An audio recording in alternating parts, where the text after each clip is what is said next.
Hi guys, welcome to another video. If this is your first time on this channel, I call myself the Honest Perfume Reviewer. I'm just a non-commercial channel. There are no links. I don't have any ambition to like start making money off of this channel or accepting free gifts, or I don't accept free gifts.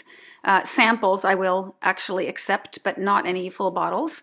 So, and I'm in my house and I don't even clean up in the background, as you can see. This is just a hobby for me. I'm doing it for fun.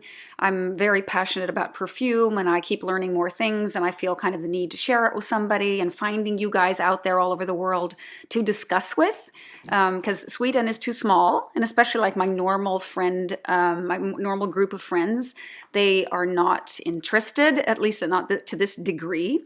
So today's video is going to be about notes that I find tricky or have found tricky in the past, and how they work in some perfumes and some not. I'm sure you have your own notes that sometimes work for you and sometimes don't, but these notes, when I see them in a listing, I'm always like a little bit like, I don't know. And what gave me the inspiration to make a video on this was the former video I made about Heaven Can Wait from Frederic Malle, which I felt that they had totally overdosed on cloves. So cloves will be the first note I'll be discussing. And cloves work in some perfumes and some not. And I think in Heaven Can Wait, it doesn't work. They've totally gone overboard. I felt that the cloves were overly dominant during the whole first hour to hour and a half of the fragrance. And it would have been so much better if they had toned it down a little bit. And if you compare this with cooking, you don't see any recipes like, you know, meat with clove sauce or fish with clove. There are no like clove dominant recipes. Please correct me if I'm wrong. Maybe I've missed something, but I think in general it's used pretty sparingly in spice mixtures, or you just add one or a few to a dish. But it's not like, oh, this tastes like cloves, because it's too strong. It doesn't work that way. But my scent of the day today is Chameleon from Zoologist. I don't have a bottle. I wanted to get it last summer. That was on the top of my list when I went up to visit this little shop called Fragrance and Art. If you are from the Nordic countries, I think you can shop from them. I think it's fragranceandart.com. They have a great selection of niche perfume, and it's in a small Swedish town. So she's mostly a web shop, and you have to make an appointment to go there. And we've kind of made a tradition now, to me and another friend, to go there once a year. And we spend a lot of money when we're there, or pretty much money. So she opens the shop just for us, and sometimes a few other people have come in during that day, but we were in there for hours. And my plan was to buy a bottle of Chameleon, and when I got there, it was out of stock, and now it's there again, but I spent too much money last summer, so I'm not getting a bottle, but I did get a decant for my friend, so I wore it today, because we're having kind of a warm spell here. It's September 5th.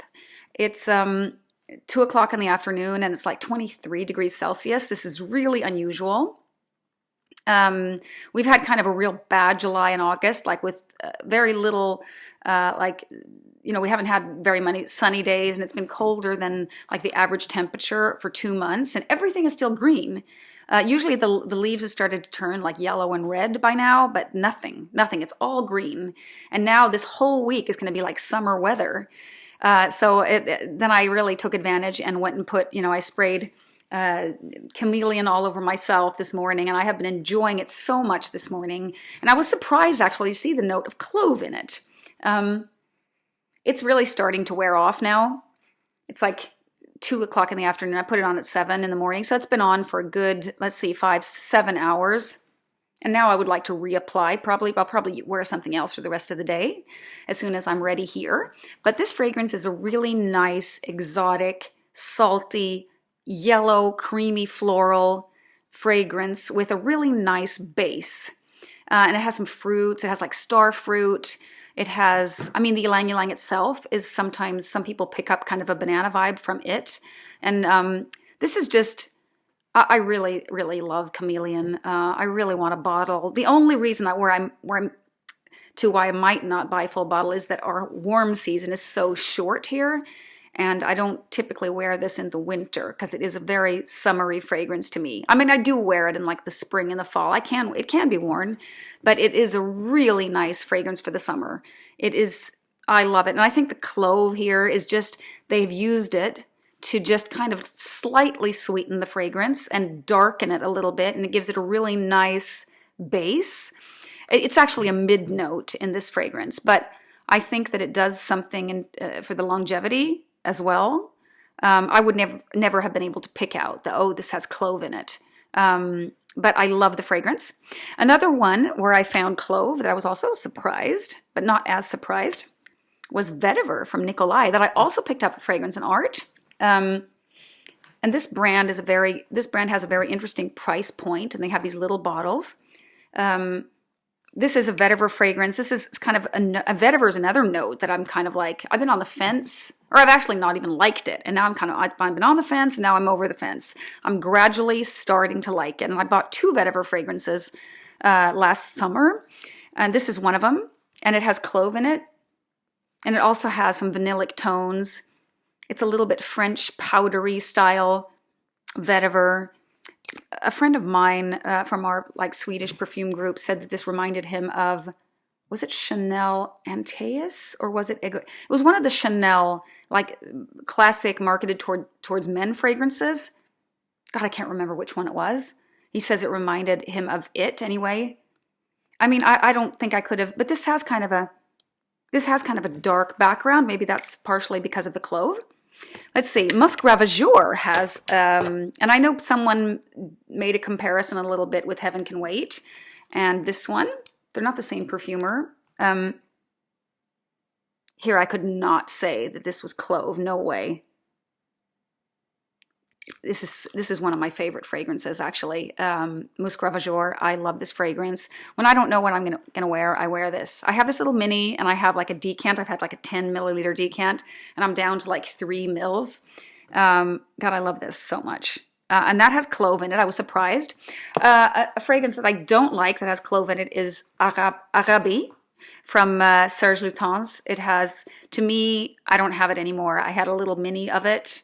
Or did I have a sample only? I can't remember, but it was too foody for me. Some fragrances just go too foody, and another one of those is Trayee. Trayee from Neela Vermeire Creations. I think this was created by Bertrand Deschaffour, and someone said that this is a very realistic perfume that sort of resembles India. And I think it's too foody. So Arabie and this one, they have that in common, that it doesn't work for me. And another one that I didn't like that has cloves is one called Meek Passion from the house M.INT, or it was spelled M.INT, which is kind of like a gourmandy fragrance with banana. Really kind of strange, kind of gourmandy fragrance. That one has clove, didn't like that. Then there's one called Patchouliful that comes from a house called Laboratorio Olfattivo, which is a really, this house makes very inexpensive fragrances for what you get. And it's kind of it's like a patchouli dominant fragrance. And that one is really, really nice. I used to work, I worked kind of on Saturdays in this perfume shop, taking care of the shop, and that perfume shop sold this brand, and I often would spray on Patchouliful. It's really, really nice patchouli fragrance. Let's see what else. I think I mentioned them all. Oh, there's one more. Escapade à Byzance. I think that's the name of it. Also a Deschaffour fragrance. It's an amber fragrance that I've been a little bit off and on about that one, if it's a little bit too sweet maybe. But I mean, it's not the cloves that bother me there. And then one more fragrance I'd just like to mention that I don't have too much experience with, but I know it's high quality and very beautiful if you like tuberose, and it is Tubereuse Criminelle.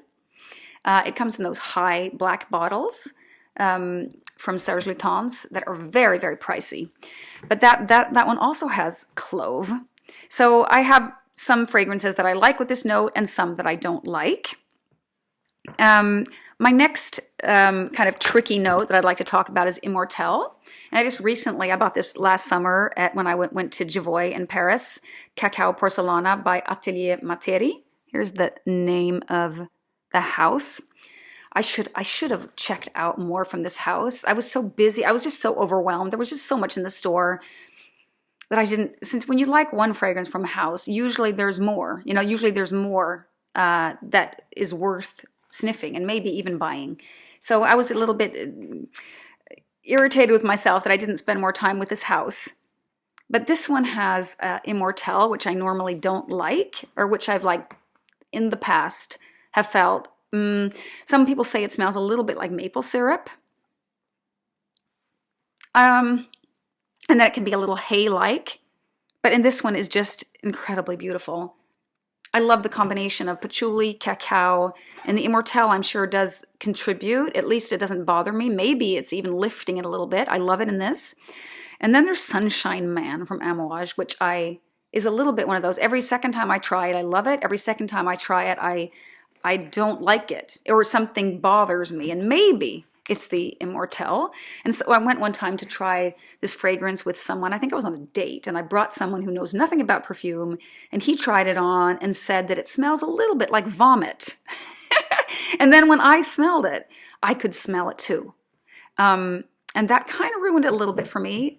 I'm thinking maybe a little bit it has to do with the Immortelle. I'm not sure. Then there's also Immortelle in Cuir Beluga from Guerlain, which I have no problem with the Immortelle in there. My only problem with Cuir Beluga is that it's too boring. It's like a little bit too perfect. Like I don't need this fragrance. It's like a perfect vanilla. And perfect fragrances I get bored with. So I wouldn't wear it because it's just like, oh, this smells good. And there's nothing to it. So, but at least there, the Immortelle doesn't bother me. And then there are two more that I think I'm a little bit, one of them is called Eau Noire. It's from Dior. And I think this is one that existed in the past. And then Francis Kurkdjian, when he came, he brought like 3 old fragrances back to life. And I think this is one of them. And this guy said that I have to go smell it because it has some resemblances to Sunshine Man, and I might really like it. Or was it It was something in there that he really wanted me to try. I can't remember if it was Vetyver, or there's something in there. I have to look that up. But I know it has Immortelle, and I know that I tried it on, and I was like, oh, I don't know. It's like something that bothered me a lot. But this is one of these perfumes that I will revisit in a year and see what I think of it then. And then there's also Anubis from Papillon, which is an amber fragrance that also was like, now I had kind of promised myself not to buy any amber fragrances when I went to Fragrance and Art, because I have so many. And I think when an amber fragrance dries down, they kind of tend to be a little similar. So I don't want to keep adding things to my collection that I sort of already have. I have, for example, this one. This one actually surprisingly was created by Jean-Claude is his name, sorry. He was the one who made Heaven Can Wait. And I know that I'm not a fan of his work in general because I think they're too light, they're too skin scenty. I like heavier things, but this one is really the exception. I mean, this is a really nice, classic resinous amber with just the right amount of floral notes. This is from L'Artisan Parfumeur. This is the old bottles. I love these bottles. I got a hold of a tester bottle for like nothing. Last time I went to Fragrance and Art, what she typically does is if you spend a certain amount of money, you get to pick something from a box. And usually they're discontinued fragrances that she can't sell anyway, and she can't use everything herself. She's just got too much. So I think that's a great way to kind of like spoil your good customers rather than give them a discount, because that makes her lose money. Okay, so that was Immortelle. Yeah, I kind of got off my topic now, but my Immortelle is a difficult. Every time I see it, I'm like, okay, that's difficult, but it sometimes can work. So I never want to close the door on one note. And then there's Cacao, which has been kind of a love for me, and I just already talked about Cacao Porcelana, but this kind of really started getting me to, explore. Like I was looking for cacao fragrance because I love this so much. This is one of my. But I'm a little worried when I wear this. I'm a little worried that other people will not like it, or they'll find that I smell bad. After I saw a video with this one, someone who said that it smells it smells like poop. I really don't want other people to think that, you know, but I think it's so darn beautiful. I love this fragrance so much. It's just, and I don't usually like boozy fragrance. This does have a little booziness to it.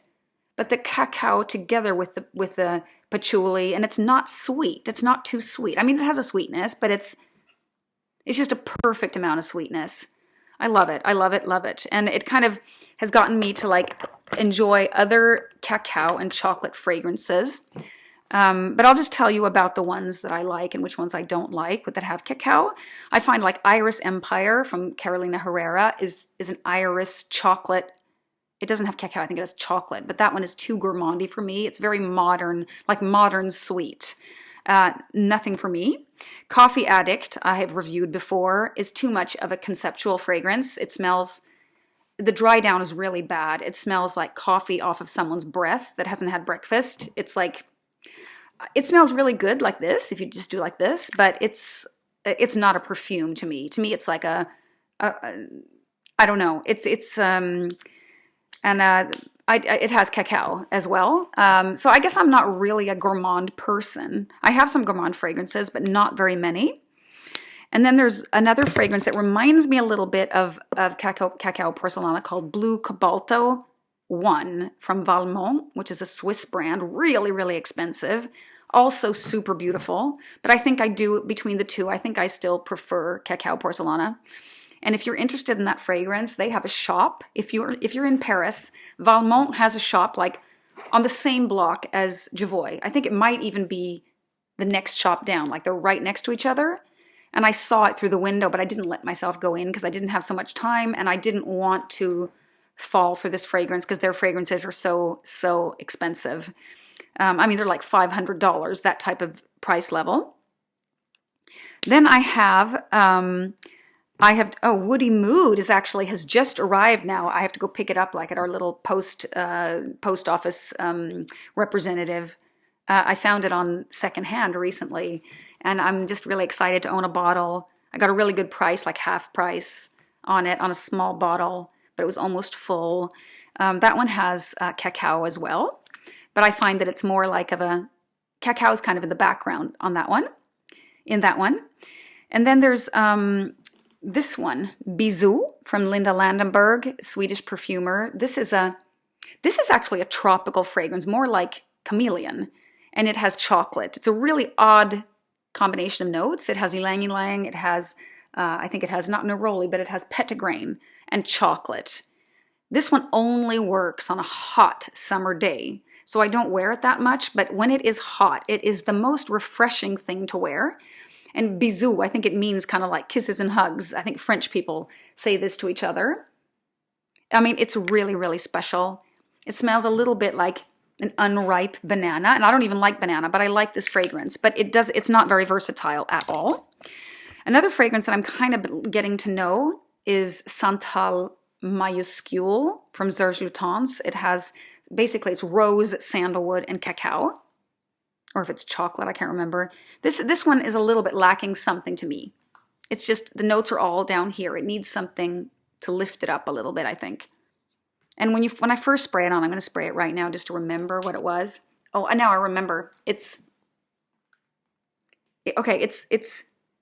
something a little bit urinal in the beginning, and it also smells a little bit like cleaning liquid, like something you would use to clean the house. It's almost a little bit like I don't know. God, I cannot explain it. It's really, really, really sharp, almost a little medicinal. I can't put my finger on what's wrong with this fragrance. I will not be buying a bottle of that. I know that much. And I do like sandalwood, but I kind of can't get the sandalwood either because there's something ruining it in the opening. Another cacao fragrance, which I've been off and on about for so long, is Battito Dali from Perfumum Roma. This is a really odd fragrance, and this is the one I shared with you a while back that someone said I smell like a baked potato when I was wearing this. It's orange blossom, coconut, cacao, or chocolate. I think it's cacao. I think it has myrrh as well. Myrrh is one of those notes. If something has myrrh, I always like it, or it always works. I always like that note. It's never the myrrh that ruins a fragrance. It's always something else. But this is really beautiful, but also it's a little strange, I would say. It's a little bit strange. I mean, I like it. I like it. I still have it, and I've held on to it. And then I have one more here that I don't own a bottle of, but if I see it secondhand, this is one of these that I decided to wait with, is Patchouli Nosy Bay from Paris Monte Carlo, which I also think is a really good house in terms of like value for money. I think that they come at a really good price point, and they have a couple different ones with patchouli. This is not, it doesn't have a super amount of patchouli in it. And I didn't even know it had cacao, but I know I like this fragrance. And I know a friend of mine who just bought a bottle of it. It's really nice, actually. And this house, we used to have it in town, like the store where I used to work on Saturdays. They had this brand. Now you have to buy it on the web. It's not the same. So, we actually do have. We have one. The department store carries this brand, but they don't have this particular one. I don't think. That's it. But it is a really nice fragrance. So I'm still kind of always on the hunt for a good cacao fragrance. I'm really kind of. Wait, I think also this one. I'm going to show you one more. I'm pretty sure this has. I'm not sure. Yes, this one does have either chocolate or cacao. Genia 22 by Pierre Guillaume. This is also myrrh. Myrrh, lavender. It has some white floral in here. Wheat.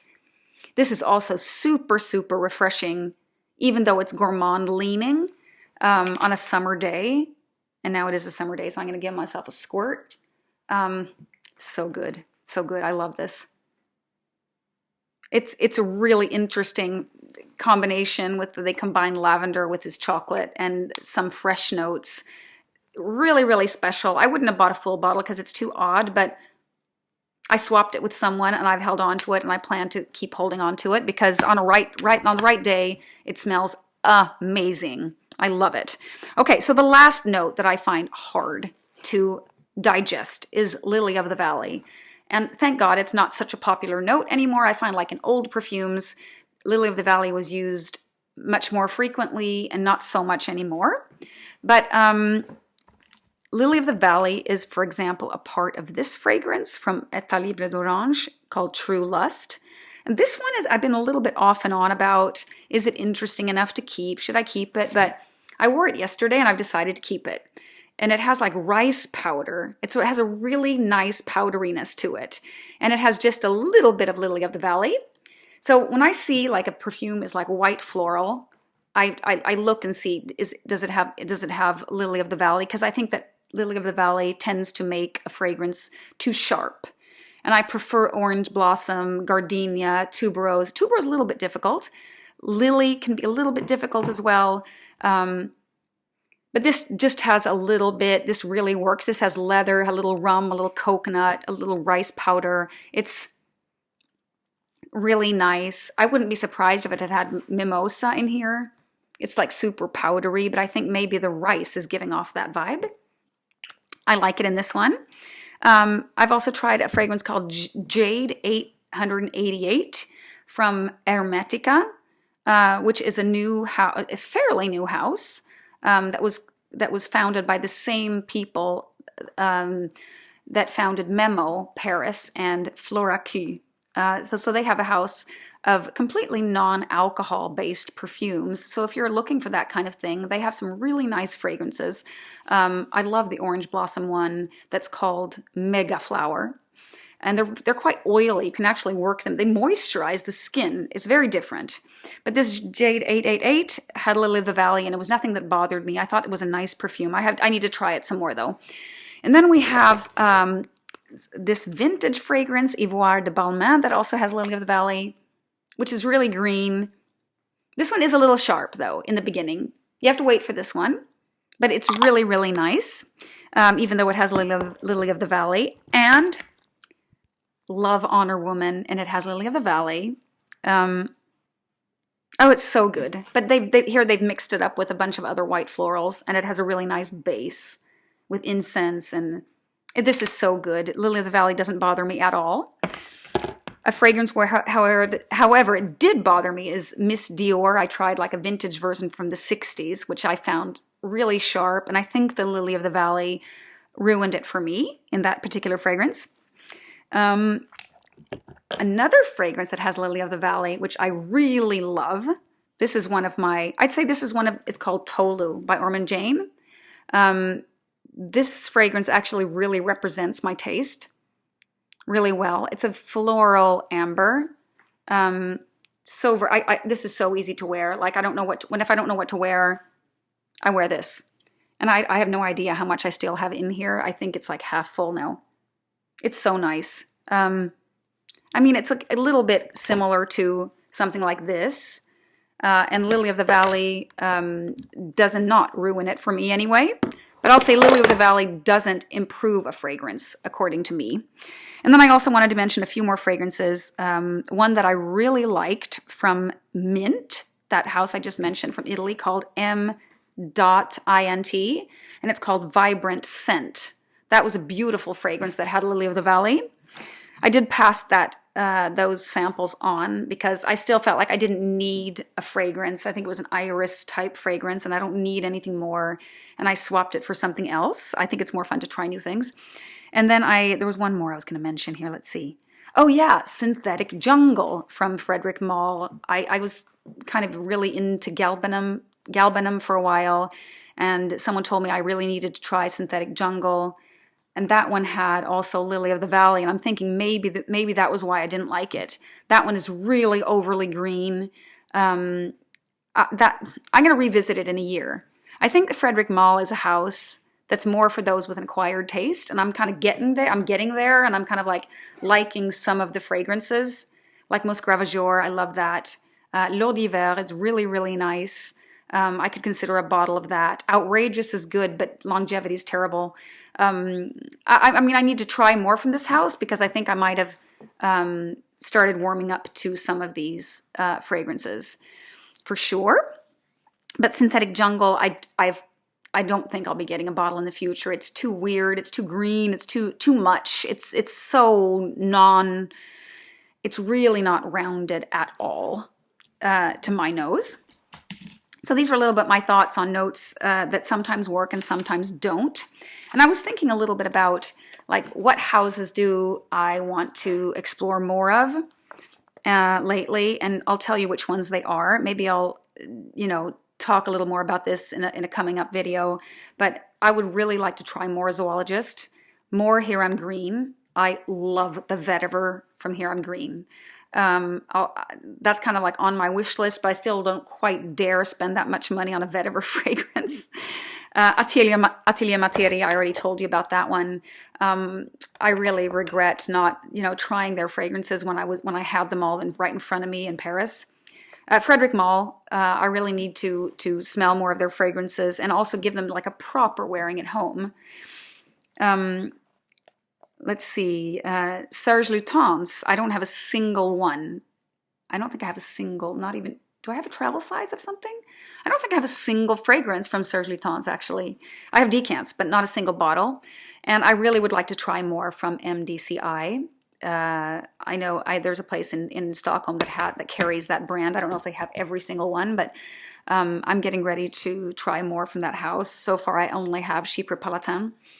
And then Javoy, I have been through my sample of Rouge Assassin. I've been through my sample of Gardez-moi. I have now a decant of that. Love these fragrances.